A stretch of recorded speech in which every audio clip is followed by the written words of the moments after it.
14절로 16절입니다. 14절에서 시편 기자는 여호와께서 자신의 능력, 찬송, 구원이 되셨음을 말합니다. 이 구절의 중요성은 하반절에 나의 구원이 되셨도다 라는 표현에 있습니다. 상반절의 여호와의 능력과 찬송 되심을 하반절의 구원 되심으로 치환하여 설명하고 있기 때문입니다. 이 구원이 되시는 여호와 주제는 14절 이후의 본문들을 꿰뚫고 지나가는 핵심 흐름이 됩니다. 15절에서는 의인의 장막에 이 구원의 소리가 있게 된다고 설명합니다.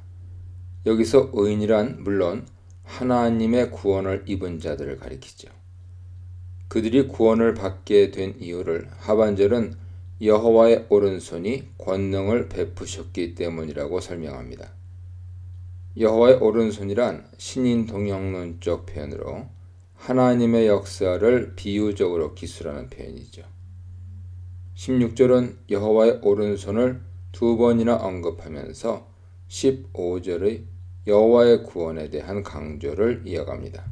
17절로 24절입니다.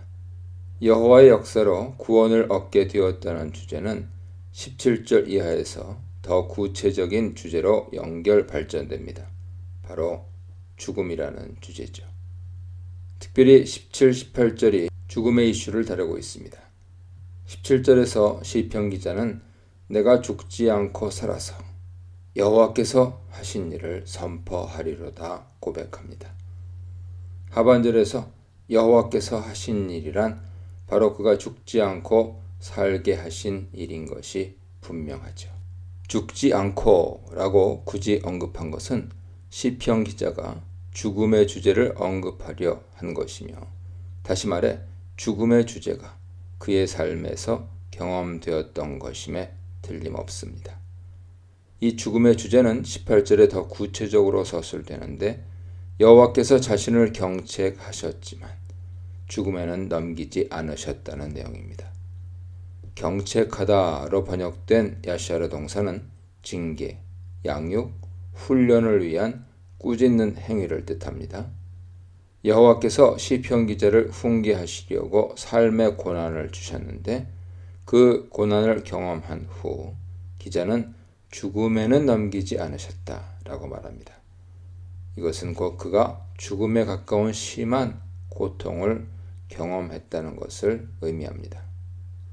19, 20절은 죽음에 넘기지 않아 생명을 누리게 된 시편 기자가 의의 문으로 들어가겠다고 선언하는 장면을 보여줍니다.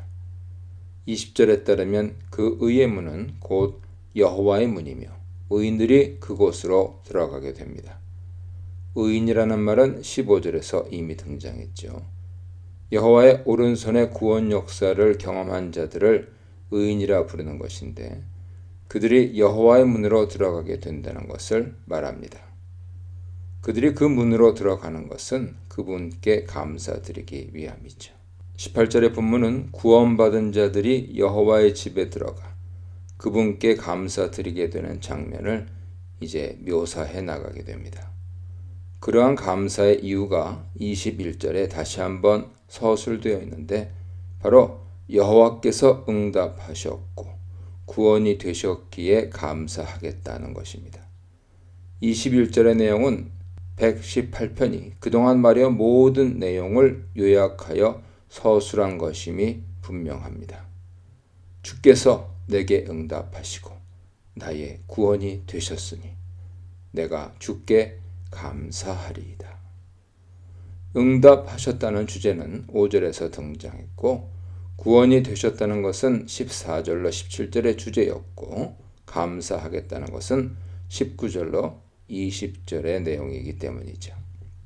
그렇다면 시편 기자가 이렇게 감사드리겠다고 말하는 죽음으로부터 벗어남은 과연 어떤 내용이었을까요? 바로 이에 대한 내용이 22, 23절에 서술되어 있습니다. 건축자가 버린 돌이 집 모퉁이의 머릿돌이 되었다는 내용입니다. 이 구절은 쓸모없다고 평가받아 버려진 존재가 사실은 집의 가장 중요한 주춧돌이 되었음을 말하고 있습니다. 118편의 문맥에서 보자면 버린 돌이 되었다는 것은 죽음에 가까운 고난을 겪었음을 표현합니다. 그렇다면 머릿돌이 되었다는 것은 어떤 의미일까요? 구약 성경에서 집이란 매우 중요한 신학적 함의를 지닌 단어입니다. 특별히 사무엘하 7장 8절 이하에 기록된 다윗 언약에서 집은 핵심 어휘입니다. 집이란 하나님의 나라를 뜻하며 그 하나님의 나라를 건설하도록 하나님께서 선택하신 다윗의 가문과 왕국을 뜻합니다. 다윗 언약이 시편 전체의 신학적 배경이 된다는 사실을 감안한다면 우리는 22절의 집이 다윗의 집이 건설할 하나님의 집, 곧 하나님의 왕국임을 미루어 짐작해 볼 수 있습니다. 23절은 버린 돌을 주춧돌로 사용하신 하나님의 역사를 기이한 바라고 표현합니다. 사람의 생각과 예상이 닿을 수 없는 하나님의 놀라운 계획이라는 뜻이죠. 22절의 내용은 신약성경이 가르치는 대로 예수 그리스도의 죽으심과 부활을 뜻합니다. 그러한 신약 해석은 118편 논맥에서 22절이 말하고 있는 내용과 정확하게 일치하며 118편의 내용을 더욱 풍성하게 보여주는 것이 분명합니다. 118편의 기자는 실제로 죽임을 당하지는 않았고 죽음에 빠질 뻔했지만 신약의 예수 그리스도는 우리를 위해 실제로 죽임 당하셨습니다. 그러나 성부 하나님께서는 성자 예수님을 죽음의 권세 아래 두시지 않고 그 죽음으로부터 예수님을 건지셨습니다. 24절은 이러한 하나님의 기이하고 놀라운 구원 역사를 가리켜 이날은 여호와께서 만드신 것이다 라고 선포합니다. 이날이란 물론 죽음의 권세를 이긴 날, 주춧돌로 하나님의 집을 세운 날을 뜻합니다. 기독교 전통에서 이 구절은 예수 그리스도의 부활을 가리키는 것으로 해석되어 왔습니다. 25, 26절입니다. 지금까지 모든 내용을 담은 결론적인 이야기의 시작이 담겨 있습니다.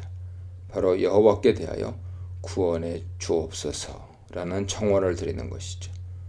25절은 간절한 간구의 형식을 취하고 있는데 그 간구의 핵심을 두 단어가 표현합니다. 바로 구원하소서라는 요청과 형통하게 하소서라는 요청이죠. 여기서 구원하다는 야샤로서 18절 이후로 표현된 구원이라는 단어와 같은 어근을 지닌 동사입니다. 하나님의 구원 역사를 경험한 시편 기자의 고백을 근거로 이제 언약 공동체가 하나님께 간구하고 있는 것입니다. 시편 기자에게 베푸신 그 은혜가 공동체 구성원들에게 임하기를 간구하는 것임이 분명합니다. 이러한 내용이 26절 상반절과 하반절에 잘 배열되어 있습니다. 26절 상반절은 여호와의 이름으로 오는 이가 복이 있다고 말합니다. 이 표현은 지금까지 해온 118편 전체 논의를 요약한 것입니다. 여호와의 이름으로 대적을 끊었다는 것은 여호와의 구원 역사, 즉 버린 돌을 죽음에서 건지셔서 주춧돌로 삼아주신 놀라우신 하나님의 은혜의 역사입니다. 그렇게 여호와의 이름을 사용하여 그 이름으로 오는 자, 여호와를 경외하고 그분을 신뢰하기로 결정한 자가 복이 있는 것이죠. 그런데 26절 하반절은 우리가 여호와의 집에서 너희를 축복하였다고 말합니다. 여호와의 집이란 22절에 나온 집, 즉 모퉁이 주춧돌이 기초가 된 집일 것인데 거기서 공동체 구성원들이 누군가를 축복하고 있습니다. 이것은 여호와께 감사를 드리며 공동체를 축복하고 있는 제사 장면이죠. 여호와의 이름으로 살아온 본문의 시편 기자와 같은 삶을 살아가자고 공동체 구성원들을 권면하고 있는 것입니다. 27절로 29절입니다. 118편 결론으로 하나님께 감사를 드리는 제사 장면입니다.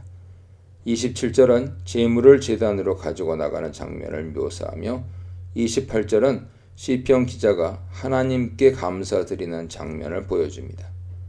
29절은 1절을 그대로 반복하는 수미일치 상관 기법을 활용하는데 여호와께서 선하신 분이시며 인자하신 분인 것을 다시금 선포합니다. 여호와의 인자하심은 시편 기자를 죽음에서 건져 하나님 왕국의 주춧돌로 사용하신 언약의 성실함을 뜻합니다. 118편 내용은 예수 그리스도에게서 온전히 성취되었으며 26절이 말하는 것처럼 성도들을 향해 그러한 삶에 동참하여 복된 삶을 살아갈 것을 권고하고 있습니다. 하나님의 권능을 기억하고 찬양하라. 하나님의 권능을 증거하라. 하나님의 승리를 찬양하라에 대해 묵상해 보시기 바랍니다.